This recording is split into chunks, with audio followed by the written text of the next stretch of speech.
Sir ನೋಡಿ, ರಂಜಾನ್ ತುಂಬಾ ಪವಿತ್ರವಾದ ಹಬ್ಬ. ನನ್ನೆಲ್ಲ ಮುಸ್ಲಿಂ ಬಾಂಧವರು ಇಡೀ ಪ್ರಪಂಚದಲ್ಲಿ ಈ ಒಂದು ತಿಂಗಳು ಏನಿದೆ ಉಪವಾಸ ಮಾಡಿ ಸಾಯಂಕಾಲ ಊಟ ಮಾಡುವಂತಹ ಕೆಲಸ ಮಾಡ್ತಾರೆ. ಇಡೀ ದಿನ ಅವರು ಉಪವಾಸ ಇರ್ತಾರೆ. ಅವರು ಒಂದು ಹನಿ ನೀರು ಕೂಡ ಸಹ ಕುಡಿಯೋದಿಲ್ಲ. ದೇವರಲ್ಲಿ ಪ್ರಾರ್ಥನೆ ಮಾಡ್ತಾ ಇಡೀ ದಿನನ ಕಳೀತಾರೆ. ಅವರ ಒಂದು ಪ್ರಾರ್ಥನೆ ಎಲ್ಲ ಮನುಕುಲಕ್ಕೆ ಒಳ್ಳೇದಾಗ್ಬೇಕು ಅನ್ನೋದಾಗಿರ್ತದೆ. ಅಂತಹ ಒಂದು ನಿಟ್ಟಿನಲ್ಲಿ ಇದೊಂದು ಏನು ಇಫ್ತಿಯಾರ್ ಕೂಟ ಅನ್ನೋದು ಮೊದಲಿನಿಂದ ನಡ್ಕೊಂಡ್ ಬಂದಿರುವಂತ ಸಂಪ್ರದಾಯ. ಆ ಒಂದು ಏನು ದಣಿದ ದೇಹಗಳಿಗೆ ಒಂದು ಆತಿಥ್ಯ ಕೊಡುವಂತಹ ಒಂದು ಪ್ರಾಮಾಣಿಕವಾದ ಪೂಜ್ಯವಾದ ಕೆಲಸವನ್ನ ನಾವು ಮೊದಲಿಂದನೂ ಮಾಡ್ಕೊಂಡ್ ಬರ್ತಾ ಇದೀವಿ. ಚಿಕ್ಕಬಳ್ಳಾಪುರದಲ್ಲಿ ಹಿಂದಿನ ವರ್ಷನೇ ಸ್ಟಾರ್ಟ್ ಮಾಡ್ಬೇಕಾಗಿತ್ತು, ಅವಕಾಶ ಸಿಕ್ಕಿರಲಿಲ್ಲ. ಕೋಡ್ ಆಫ್ ಕಂಡಕ್ಟ್ ಈ ವರ್ಷ ಅವಕಾಶ ಸಿಕ್ತು. ಚಿಕ್ಕಬಳ್ಳಾಪುರದ ನನ್ನ ಮುಸ್ಲಿಂ ಸಮುದಾಯದ ಹಿರಿಯ ನಾಯಕರೆಲ್ಲರನ್ನೂ ನಾನು ಭೇಟಿ ಮಾಡಿ ಅವಕಾಶ ಕೇಳಿದಾಗ ದಯವಿಟ್ಟು ಮಾಡಿ ಅಂತ ಸಂತೋಷದಿಂದ ಒಪ್ಕೊಂಡು ಪ್ರೀತಿಯಿಂದ ಈ ಒಂದು ಅವಕಾಶ ಕೊಟ್ಟಿದ್ದಾರೆ.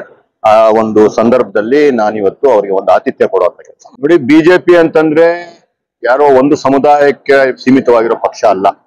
ಅದನ್ನ ಬೇರೆ ಬೇರೆ ಪಕ್ಷಗಳು ಬೇರೆ ಬೇರೆ ಕಾಲಘಟ್ಟದಲ್ಲಿ ಅದನ್ನ ಪ್ರೊಪಗಂಡ ಮಾಡ್ಕೊಂಡು ಬರ್ತಿದ್ದಾರೆ. ಅದಕ್ಕೆ ನಾನು ಈಗ ತುಂಬಾ ಅರ್ಥ ಕೊಡೋದಕ್ಕೆ ಹೋಗೋದಿಲ್ಲ.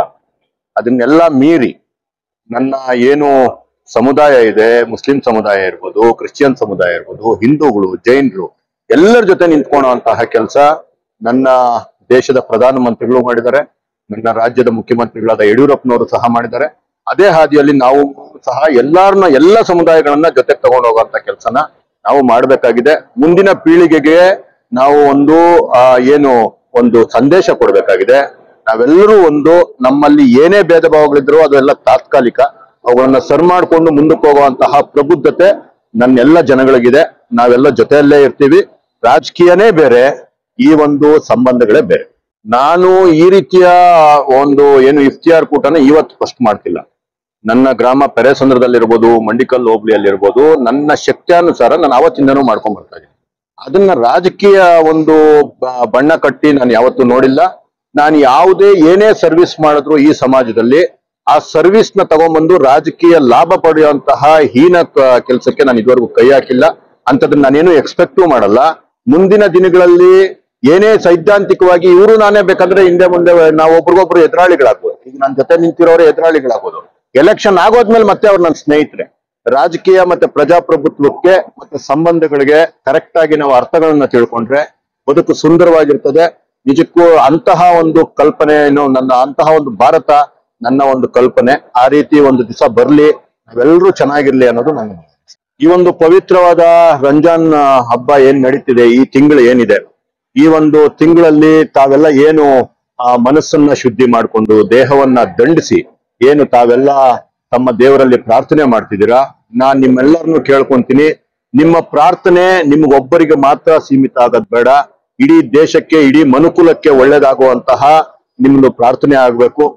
ಮೊಹಮ್ಮದ್ ಪೈಗಂಬರ್ ಏನಿದ್ದಾರೆ ಅವರ ಏನು ಕುರಾನ್ ಆಗ್ಲಿ ಇನ್ನೊಂದಾಗ್ಲಿ ಓದಿದಾಗ ಅರ್ಥ ಆಗೋದೇನಂತಂದ್ರೆ ಇಡೀ ಮನುಕುಲಕ್ಕೆ ಒಳ್ಳೇದಾಗುವಂತಹ ಸಂದೇಶವನ್ನು ಸಾರುವಂತ ಕೆಲಸ ಮಾಡಿದ್ದಾರೆ. ಬೇರೆ ಬೇರೆ ಕಾಲಘಟ್ಟದಲ್ಲಿ ಬೇರೆ ಬೇರೆ ಕಾರಣಗಳಿಂದ ಇದನ್ನ ತಿರುಚುವಂತ ಕೆಲಸ ಎಷ್ಟೋ ಕಡೆ ಆಗಿದೆ.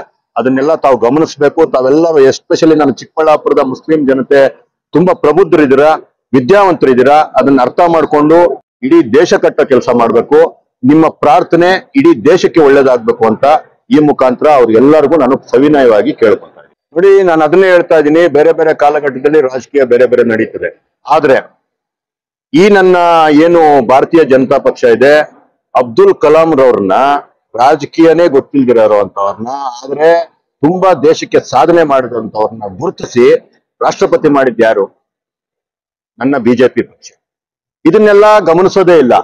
ಬೇರೆ ಯಾರೋ ಒಬ್ರೋ ಇಬ್ರೋ ಹೇಳಿಕೆ ಕೊಡೋದನ್ನ ಅಥವಾ ಅವರ ಕ್ಷೇತ್ರಗಳಲ್ಲಿ ಅವ್ರದ್ದೇನೋ ರಾಜಕೀಯ ಲಾಭ ಪಡ್ಕೊಳಕ್ಕೋಸ್ಕರ ಕೊಡೋ ಹೇಳಿಕೆಗಳನ್ನ ಅದನ್ನೇ ದೊಡ್ಡದಾಗಿ ಬಿಂಬಿಸಿ ಇಡೀ ದೇಶದಲ್ಲಿ ಬಿಜೆಪಿನ ಮುಸ್ಲಿಂ ವಿರುದ್ಧವಾಗಿ ಇನ್ಯಾರೋ ಪರವಾಗಿ ಇಲ್ಲ.